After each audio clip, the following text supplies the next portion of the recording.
શું તમે જાણો છો કે આપણા દેશના વડાપ્રધાન નરેન્દ્ર મોદી સાહેબે 15મી ઓગસ્ટના રોજ લાલ કિલ્લા ઉપરથી કોને દિમાગી નક્સલવાદી કહ્યા? શું તમે જાણો છો કે આપણા દેશના વડાપ્રધાન નરેન્દ્ર મોદીએ 15મી ઓગસ્ટે દિમાગી નક્સલવાદી કહીને તેમની સામે કેમ પગલાં લેવાની વાત કરી? શું તમે જાણો છો કે આપણા દેશના વડાપ્રધાન નરેન્દ્ર મોદીએ 15મી ઓગસ્ટે સ્વતંત્રતા દિવસના ઉપલક્ષ્યમાં જે દિમાગી નક્સલવાદની વાત કરી એનાથી સમસ્ત દેશમાં શું અસર થયું છે? તો સાથીઓ, આ તમામ વિષયો ઉપર અને બાબતો ઉપર ચર્ચા કરવા માટે હું તમારી વચ્ચે આવી છું. તો ચાલો જઈએ ડર્યા વગર, ઝૂક્યા વગર અને ગભરાયા વગર જાણવા જોગવા. નમસ્કાર, હું રત્નાબેન વોરા, અમદાવાદ, ગુજરાતથી. મારા યુટ્યુબ ચેનલ જાણવા જોગમાં આપ સૌનું ખૂબ ખૂબ સ્વાગત છે.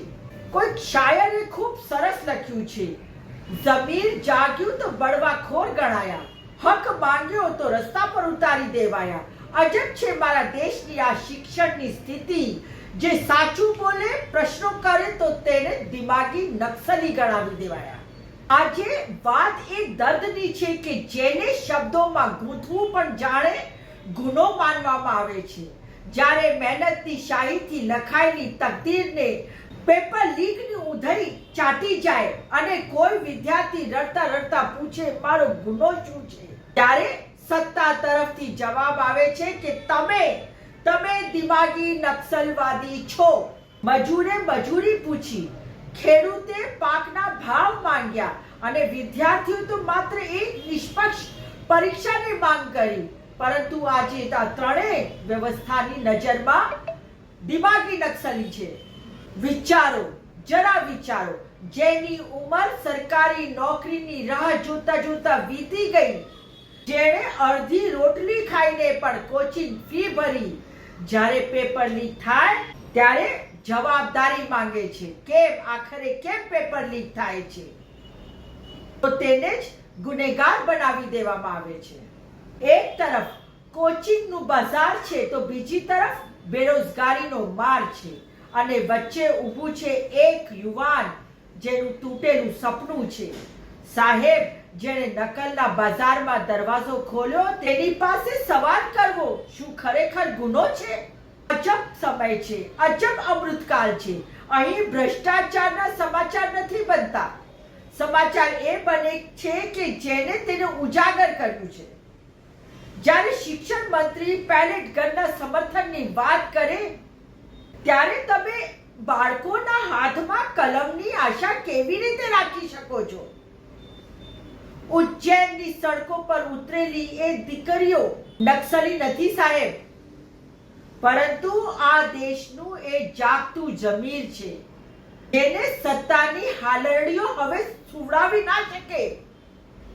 મહાન લેખક પાસે કહ્યું હતું, સૌથી ખતરનાક હોય છે આપણા સપનાઓનું મરી જવું.